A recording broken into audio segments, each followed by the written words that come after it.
I'm convinced that there's no such thing as an overnight success. I believe it's a fallacy, a myth to believe that overnight in 24 hours that someone can turn into a worldwide phenomenon. And once a lady was in a marketplace and she saw Picasso, and she went up to Picasso and she said, "Picasso, can you draw me a portrait?" He said, "Sure, I'll draw you a portrait." He reached for a pen and paper and he, in 30 seconds, sketched an identical portrait of this lady, and handing it back to her, he said, "That will cost you $30,000. And she replied, she said, "Picasso, how can you charge me $30,000? That took you 30 seconds. He said, "It took me 30 years to be able to do that in 30 seconds. And it's amazing how that time, that unforgotten, that invisible world beyond the bottom of the iceberg, underneath the water, the part you don't see, is actually what made what you see today possible.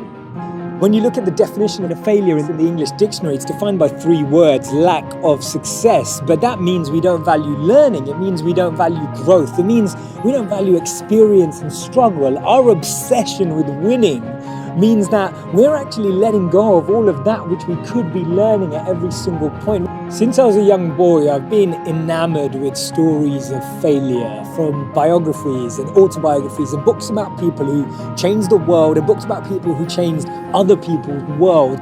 There was a young cartoonist, and all the editors and newspaper journalists said that he lacked natural talent. They rejected him, and after countless rejections, it was actually a church minister who gave him an opening to start drawing little cartoons in the back of the church in this small little shed. And this gentleman, he once saw a mouse running around, and believe it or not, that was the birth of Mickey Mouse. That was Walt Disney, that cartoonist who went on to win 22 Academy Awards. There was a young man who was actually cut from his high school basketball team. He went home, he shut the door, slammed it shut, and actually cried for the rest of the evening. And funnily enough, he went on to become a 6-time NBA champion, a 5-time MVP player in the NBA, and he's no other than the person we call Michael Jordan. And can you believe it, that the person who's revered as one of the best players of all time was missed? That coach missed him, it missed his potential, and I'd love to speak to that coach now and see what they think of that. The Chicago Bulls pick Michael Jordan of the University of North Carolina. Imagine this lady was told that she wasn't fit for television. She was told that she would never make it online or on TV. Her name's Oprah Winfrey. She became the most influential woman in the world.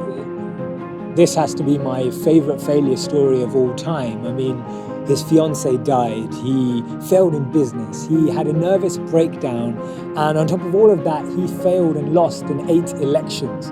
He went on to be the 16th president of the United States of America. His name's Abraham Lincoln.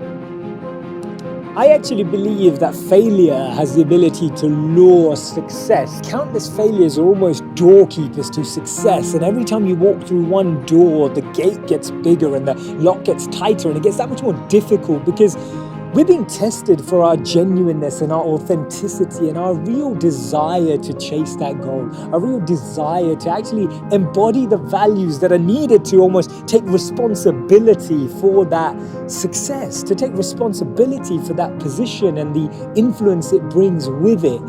And therefore, if you've never failed, you've never really tried anything new.